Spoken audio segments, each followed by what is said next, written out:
Bismillahirrahmanirrahim. Assalamu alaikum dear students. I hope you are all doing well. Welcome to University of Education, Department of English. I am Najmul Hassan and our course title is 19th Century English Novel. Program BS English. Students, in today's lecture, we will discuss a question of Jane Austen's novel Emma. And the question is comparison and contrast of Miss Maid and Augusta Alton as two compulsive talkers.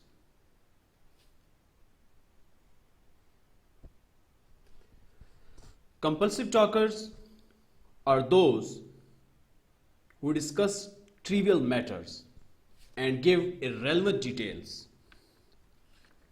You may say those who speak in an exaggerated way are compulsive talkers. Compulsive talking goes beyond the bounds of what is considered to be socially acceptable amount of talking. The two main factors in determining if someone is a compulsive talker are talking in a continuous manner, only stopping when the other person starts talking, and other perceiving their talking as a problem. Personality traits that been positively linked to compulsion include assertiveness, willingness to communicate, self-perceived communication competence, and neuroticism. Studies have shown that most people who are compulsive talkers are aware of the amount of talking they do or are unable to stop or do not see it as a problem. Students, when we talk about Jane Austen occupies a high rank among English novelists. She is a good realist who draws her materials from actual life as she sees it. Principal theme of her novel is marriage. She is preoccupied with the business of making matches for her heroines. Generally, the heroines, after few falls, starts meet the right man, and a frustration occurs to delay but never to prevent their union. We can see in novel Emma, protagonist of the novel, meets Mr. Knightley, who you can say a true counselor of Emma, and Emma reformed her character in the light of his counseling. Jane Austen is a novel. When we talk about Emma novel, it is a novel about youthful hubris and romantic misunderstandings. It is set in fictional country village of Highbury and the surrounding estates of Hartfield, and it involves the relationships among people from a small number of families. Jane Austen's character portrayal. When we talk about Jane Austen's character portrayal, she gives us an abundance of character portraits. She shows an acute grasp of the human mind and human motives and reveals these with great skills. She is not only concerned with the external of character, but also with the psychological portrayal of it. Her studies of women are more successful than those of men. Another important feature about these novels is that, specifically when we talk about Emma novel, is that there are neither any perfect or idealized character, except you may say Mr. Knightley. When we talk about her novel Emma, it is based on the lives of very few characters, and she uses conversations, unique dialogues, and patterns of speech to give insight into each character. She beautifully describes character of Miss Bates and Mrs Elton, and both are central women in the novel. But when we talk about Austen's depiction of Miss Bates and Mrs Elton, Austen depicts Miss Bates as an excessive talker who has some deeper qualities, and we will discuss them in later part of the lecture. And Augusta Alton as a cruel, vulgar, and ridiculous woman. When we individually talk about the character of Miss Bates, we can see the daughter of Mrs. Bates, friend of Mr. Woodhouse, and she was aunt of Jane Fairfax, middle-aged spinster, without having any beauty or cleverness. But she has a universal goodwill and a gentle temperament.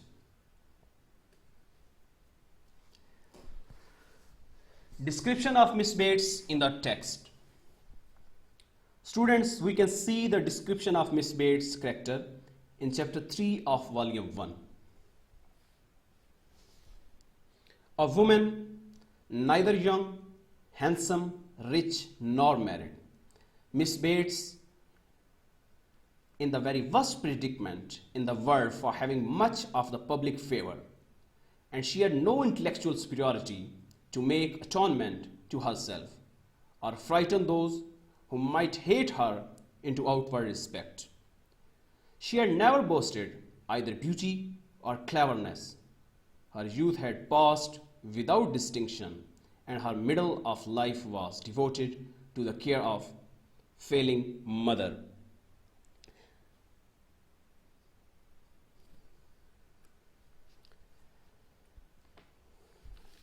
In next paragraph, she has been described as she was a great talker upon little matters, which exactly suited Mr. Woodhouse, full of trivial communications and harmless gossips. And dear students, because of her talkativeness, she is found to be most agreeable by Mr. Woodhouse, father of protagonist Emma, who is himself full of trivial communications and harmless gossips. These were the ladies, when we talk about Mrs. Bates, mother of Miss Bates and Mrs. Goddard, these were the ladies whom Emma found herself very frequently able to collect. And happy was she for her, just for her father's sake. She was delighted to see her father looking comfortable and very much pleased with herself for contriving things. Chapter 3 of volume 1 clarifies the social hierarchy of hybrid society. The Woodhouses, the Westons, and Mr. Knightley are at the top, since they own the largest estates, and below them in status is Mr. Alton, and then comes Mrs. Bates and other minor characters. Miss Bates was the spreader of town news and is interested in everyone's affairs. Miss Bates' garrulity. When we talk about Miss Bates' compulsive talking,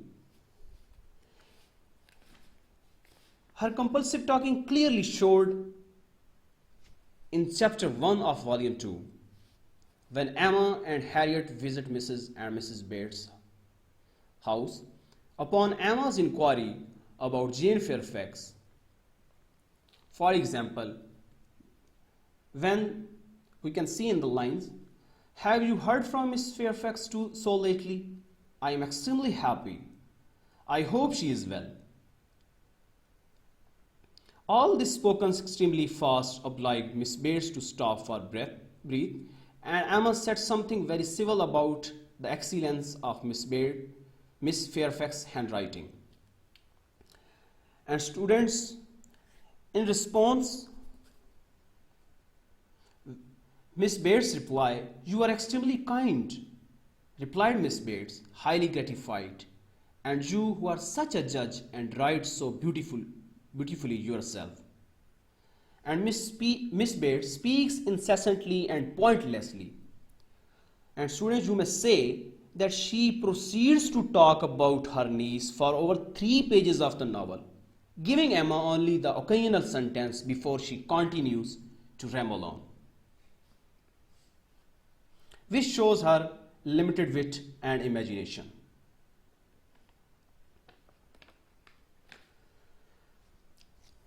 Miss Bates is perfectly conscious of her own compulsive talking. For example, at one occasion, she says to Emma, "I am a talker. You know, I am rather a talker, and now and then I have let a thing escape me which I should not." Many and various are the things about which she talks, but her talk is always inconsequential. There is hardly anybody of her acquaintance to whom she does not refer in her course of conversation on various occasions. For this reason, her talk, you may say, is often quite informative as well. In the course of one brief speech, for example, she refers to Mr. Parry, to Miss Hawkins, to Campbell, to Mr. Dixon, to Mr. Alton, to the Coles, and to Mrs. Parry, concluding this speech with a reference to her own mother. And she says, "If there is one thing my mother loves better than another, it is pork, a roast loin of pork."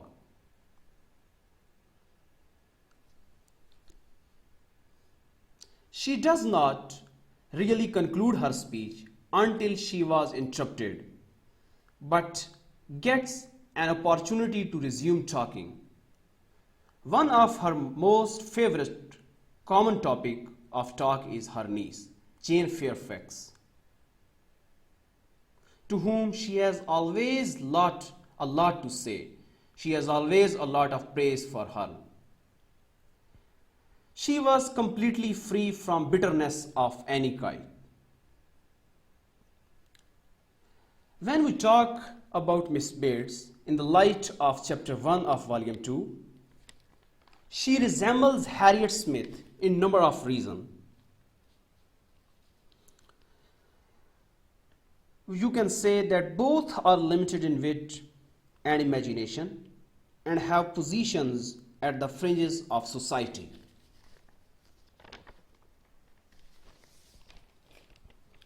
However, with her grudging, incessant chatter, Miss Bates is primarily comic relief. Austen also tries to show one should pity Miss Bates because she is a spinster with little income, not because of any intrinsic qualities.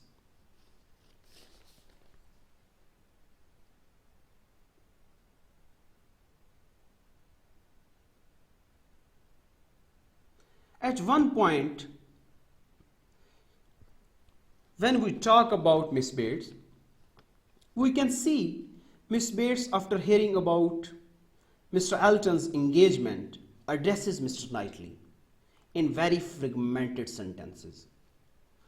And these sentences you can see in the slide. She says, "For it is not 5 minutes since I received Miss Call's note. No, it can't be more than 5 or at least 10, for I had to get my bonnet and spencer on. Just ready to come out. I was only gone out to speak to Patty again about the pork. Jane was standing in the passage. Were not you, Jane?"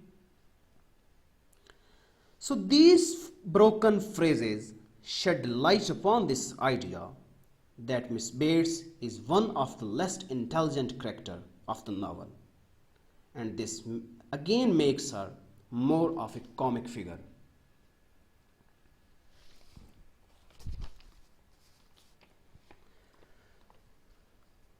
Emma and Harriet visit a poor family.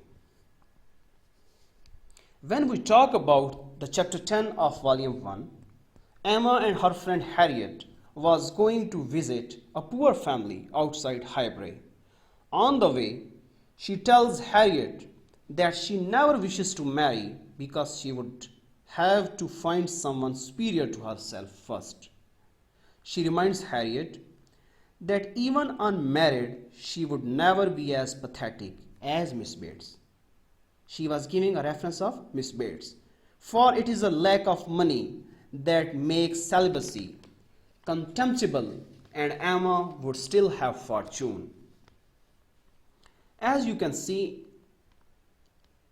in the lines, that is formidable an image as you could present, Harriet.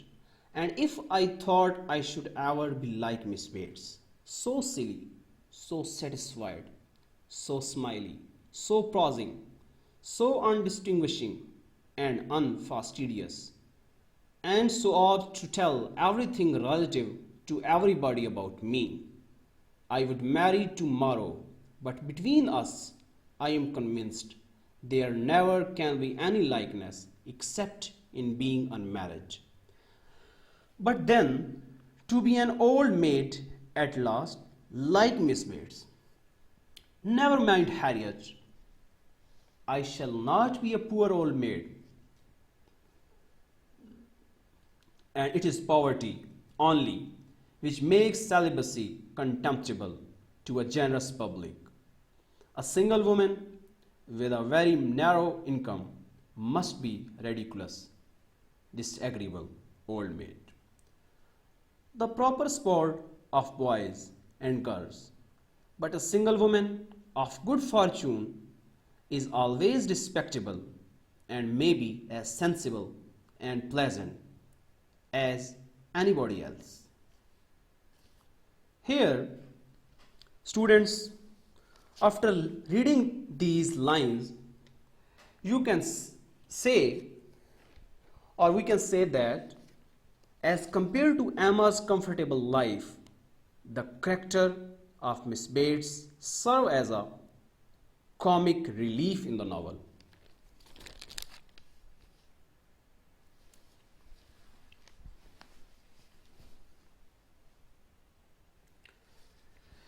Miss Bates and Emma's redemption.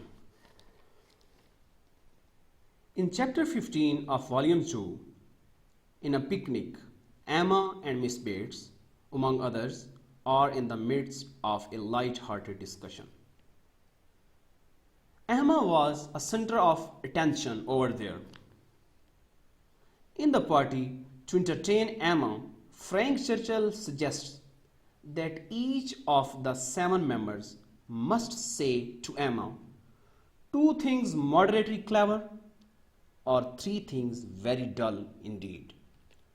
To which Miss Bates replies in a self-deprecating way, I shall be sure to say 3 dull things as soon as ever I open my mouth. Austen writes of Emma's response, Emma could not resist. Ma'am, but there may be a difficulty. Pardon me, but you will be limited as to numbers.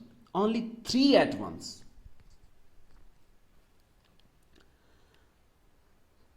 With these words, Emma has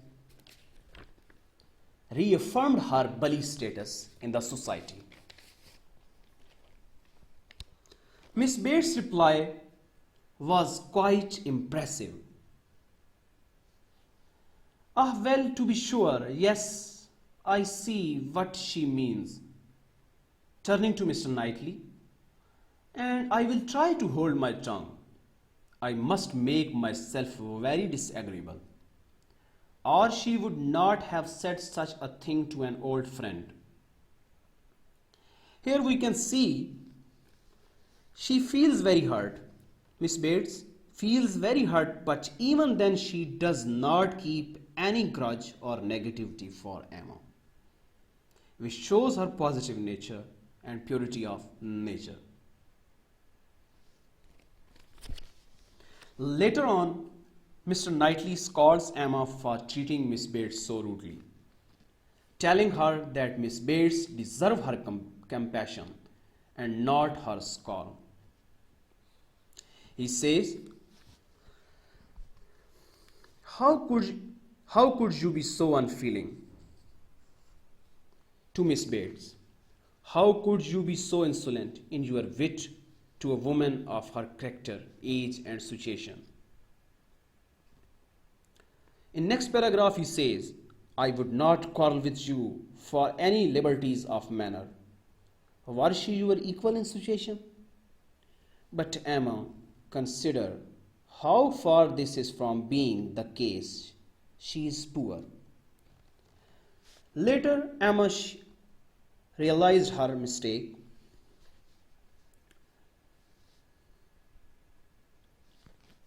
Next comes description of Mrs. Elton in the text. In chapter 4 of volume 2, we can see in the lines description of Mrs. Elton. A week had not passed since Miss Hawkins's name was first mentioned in Highbury, before she was by some means or other discovered to every recommendations of person and mind to be handsome, elegant, highly accomplished, and perfectly amiable. And when Mr. Alton arrived to triumph in his happy prospects and circulate the fame of her merits, there was very little more for him to do than to tell Christian name and say whose music she principally played.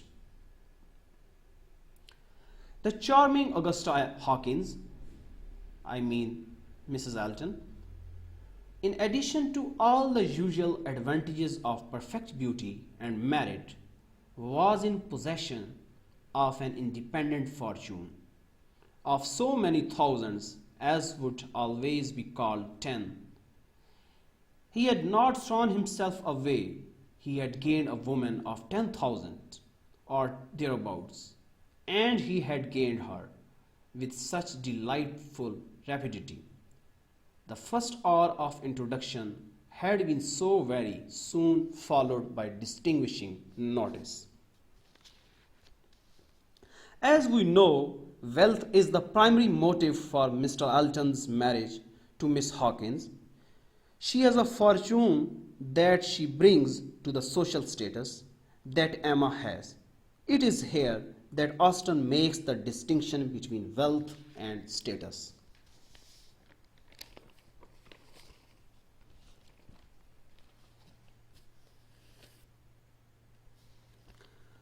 We got different points of her personality, Mrs. Elton personality. Formerly Augusta Hawkins, Mrs. Elton hails from Bristol and meets Mr. Elton in Bath. She is somewhat attractive, accomplished, she has some fortune and a well-married sister, but her vanity, superficiality, and vulgar over-familiarity offsets her all admirable qualities. The first thing which we get after reading this, the woman is ridiculous. The first thing we learn about her is that she has got 10,000 pounds in the bank. So we can see here that like Emma, she is decently wealthy. We can see the difference between Emma's money and Mrs. Elton's. Emma's money has been in the family for generations, but Mrs. Elton's father recently made all his wealth. She is actually vulgar. She is walking, talking, cliché. She wears too much lace, talks too much about her rich brother-in-law, and fawns too much over her husband.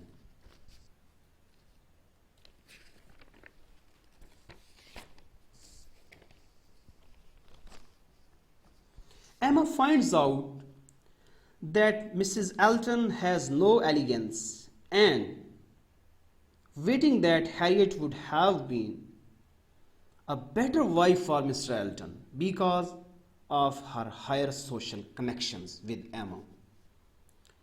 When Emma meets with Mrs. Elton, she compares Hartfield to Maple Grove, where her brother resides, is quite presumptuous, calling Mr. Weston surprisingly ladylike considering her former occupation. She even calls Mr. Knightley the much less formal, like just Knightley.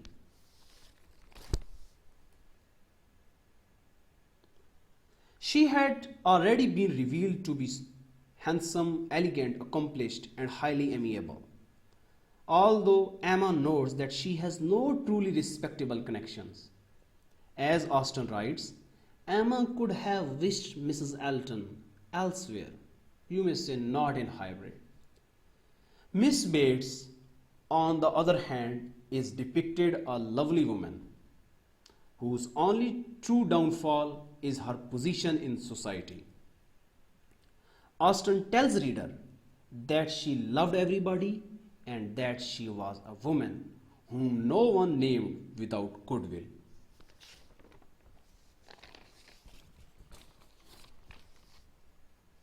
Emma's first impression of Mrs. Elton. In chapter 3 of volume 3, Emma first sees the new Mrs. Elton at church. Emma's first impression of the dreadful Mrs. Elton was the quarter of quite convinced her that Mrs. Elton was a vain woman, extremely well satisfied with herself, and thinking much of her own importance, that she meant to shine and be very superior, but with manners which had been formed in a bad school, pert and familiar, that all her notions were drawn from one set of people and one style of living, that if not foolish, she was ignorant, and her society would certainly do Mr. Elton no good. Emma's first reaction to her is described. She was good enough for Mr. Elton, no doubt accomplished enough for Highbury, handsome enough to look plain, probably by Harriet's side. Setting aside the £10,000, it did not appear that she was at all Harriet's superior. She brought no blood and no alliance.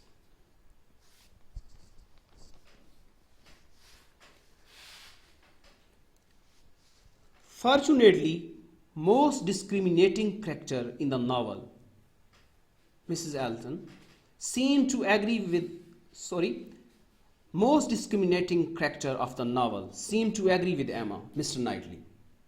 Mr. Knightley can stand Mrs. Elton, and Jane Fairfax tries her best to run away whenever she enters the room.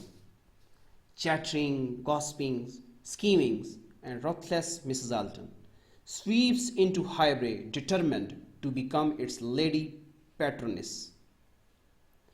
Emma and Mr. Knightley see sight through all her schemes.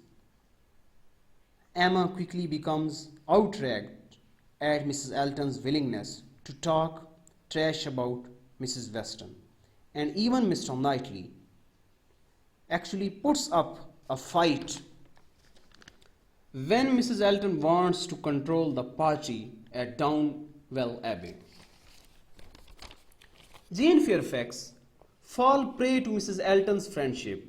A poor woman cannot really decide who she's going to hang out with. Even though Mr. Elton married her for money, Mrs. Elton actually seems to be in love with her husband, although Mr. Elton's approach was materialistic. He was not in love with Augusta Hawkins.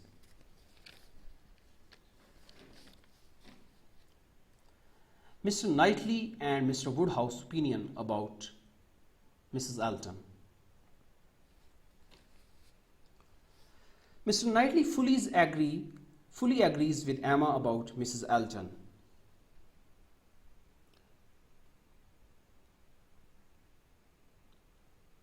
But Mr. Woodhouse gives favorable opinion about her. As you can see in the lines, considering we never saw her before, she seems a very pretty sort of young lady, and I dare say she was very much pleased with you. But he was not a reliable judge, as we know. Mr. Weston feels pretty much the same way as Mr. Knightley. Now, after reading all these, we can analyze her character. We can say that she was socially conscious. She drops names, constantly shows her own superiority, and treats the member of hybrid society with much less respect than normally accorded. She focuses on self-importance and is ignorant and ill-bred, with none of the talent that could redeem her as they did Jane Fairfax. Her comparisons of Hartfield to Maple Grove are made worse by the fact that her connection in Maple Grove are wealthy but lower class. Her garrulity. When we talk about Mrs. Elton over talking, she is as talkative as Miss Bates, without Miss Bates' excuse of old age and natural deficiency of intelligence.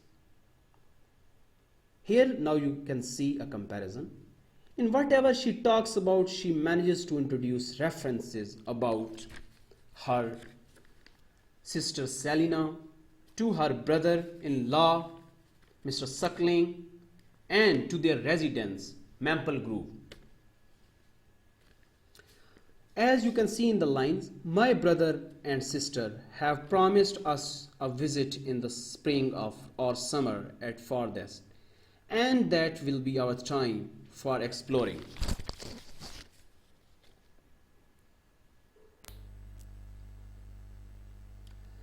Another point, she says, your home reminds me of Maple Grove, which is the seat of my brother, Mr. Suckling. The hall, for the size of the rooms, I am really quite struck by it. I almost fancy myself, I am glad to confirm, so at ease. Yes, my brothers and sister will be enchanted with this place. People who have extensive grounds are always pleased to other people with extensive grounds. Emma replied, I am afraid you are overrated, Hartfield.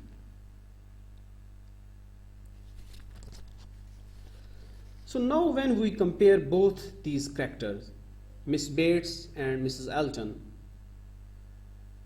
we can say, as far as Miss Bates' character is concerned, a woman with no intellect but a very kind heart. Miss Bates is a humorous character who is loved and loving.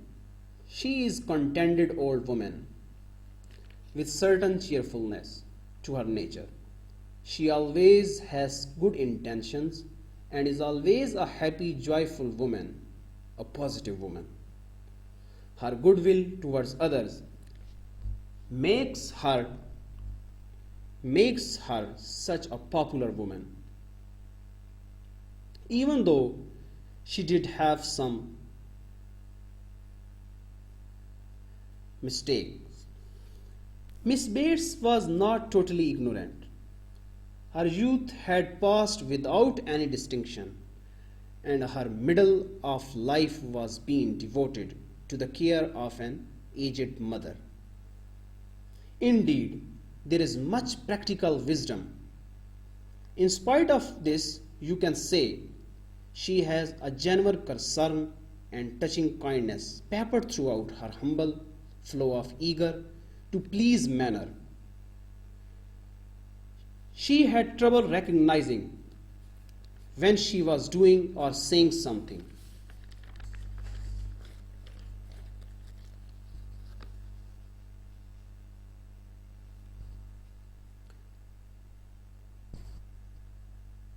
She takes interest in everyone's affairs. Another reason, her neighbors might have found her annoying at times. She inhabits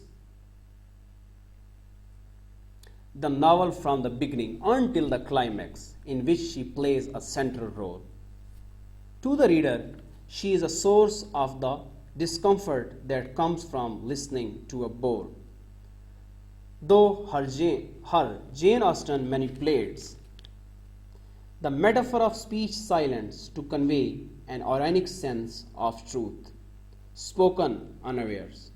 As Mary Leslie has pointed out Miss Bates' monologue, our talk is often the key to the reader's understanding the reality of the situation.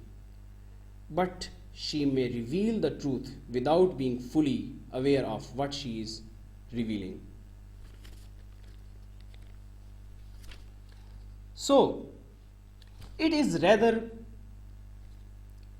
peculiar that Miss Bates should be invited to almost every social event held in Highbury, the isolated town in which Emma takes place. She is described, as you can see in the slide, she is described by the narrator as part of his second set. And yet she is constantly invited to Hartfield and other social gatherings, such as Cole's party. The reader can infer from this that Austen did not invited her simply as a comic character, but rather as a moral compass as well. The reader also notices that while Mrs Elton, another comic character, is being constantly criticized by the narrator, Miss Bates escapes this bad treatment from the writer. For example, Austen opens chapter 4 of volume 2 with nature is so well disposed towards those who are in interesting situations that a young person who either marries or dies is sure of being kindly spoken of.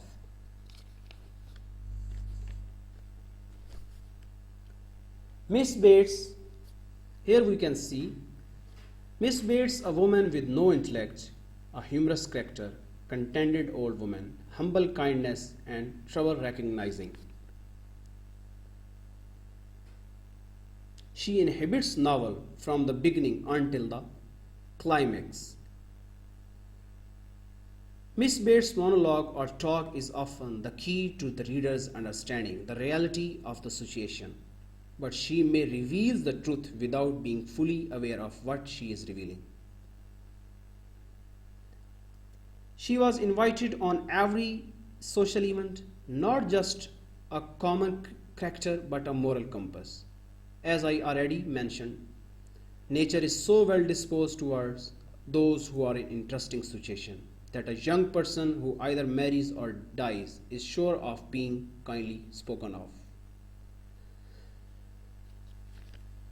She was not created simply for a comic value, but rather to qualify and accentuate the characteristics of the heroine and to aid the story in its progression. You can say that like a Shakespearean fool, Miss Bates is intended to not only make the reader laugh, but also to develop the plot. Her goodwill towards others make her a popular woman. Now you may say, when we talk about the comparison and contrast, both are compulsive talkers. But Miss Bates is not just an amusing character. Many can say that Most of us can say that she plays an important role for the progression of the novel. As you can see. But on the other hand, Mrs. Elton, although she has some important role in the novel as well, but as compared to Miss Bates, she is being constantly criticized by the narrator. She gives references, she was vulgar, just focused on her focus was on self-importance, her money, her family, or her state. But Miss Bates was beyond this. Students, that's all for today's lecture. Have a good day. Take care. Allah Hafiz.